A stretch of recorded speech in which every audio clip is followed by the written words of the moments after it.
नमस्कार, मैं अंजना और आप देख रहे हैं अभ्यंक न्यूज नेटवर्क, भारत का सबसे सर्वाधिक खबरों वाला चैनल, जो आपको निष्पक्ष सच्ची खबरें सबसे पहले अभ्यंक न्यूज नेटवर्क पर मिलती हैं।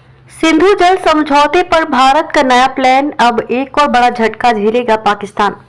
सिंधु जल समझौता स्थगित करने के बाद भारत ने पाकिस्तान को एक और झटका देने की तैयारी की है। खबर है कि भारत वर्ल्ड बैंक और एक्सपर्ट मिशेल लीनो को बैठकों में शामिल नहीं होने के अपने फैसले के बारे में जानकारी देने वाले हैं। कहा जा रहा है कि भारत लीनो से आगामी बैठकों को होल्ड या स्थगित करने के लिए कह सकता है। हालांकि इसे लेकर आधिकारिक तौर पर कुछ नहीं कहा गया है। हिंदुस्तान टाइम्स को एक अधिकारी ने बताया कि संधि के स्थगित होने के कारण सरकार लीनो के दफ्तर को आगामी बैठकों पर रोक लगाने के लिए कह सकती है। खास बात है कि परमानेंट कोर्ट ऑफ आर्बिट्रेशन में लीनो का दफ्तर नवंबर में वियना में बैठक करने जा रहा था।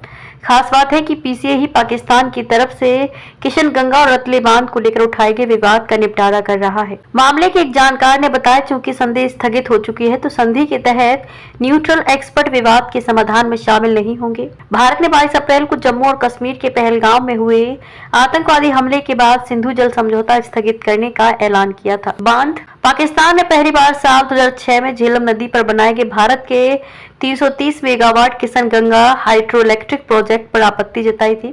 इसके बाद चिनाब नदी पर 850 मेगावाट के रतले प्रोजेक्ट की योजना पर सवाल उठाए थे। गुरेज में 330 मेगावाट के किशनगंगा प्रोजेक्ट और चिनाब घाटी में तैयार हो रहे 850 मेगावाट के रतले बांध के मामले में कुल 7 मामलों में मतभेद है।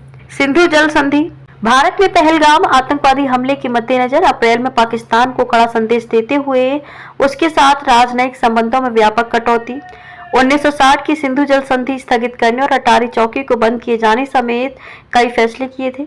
सरकार ने भारतीय उच्चायोगों में तैनात लोगों की कुल संख्या घटाकर 55 से 30 करने, पाकिस्तानी नागरिकों को दक्षिण वीजा छूट योजना SVES के तहत भारत की यात्रा करने की अनुमति नहीं देने समेत कई कदम उठाए थे। ताजा खबरों के लिए अभ्यंक न्यूज नेटवर्क पेज को फॉलो करें और लाइक करें, सब्सक्राइब करें, बेल आइकन को दबाना ना भूलें। अगर आप हमें फेसबुक, ट्विटर, इंस्टा के माध्यम से देख रहे हैं तो फॉलो, कमेंट करना ना भूलें।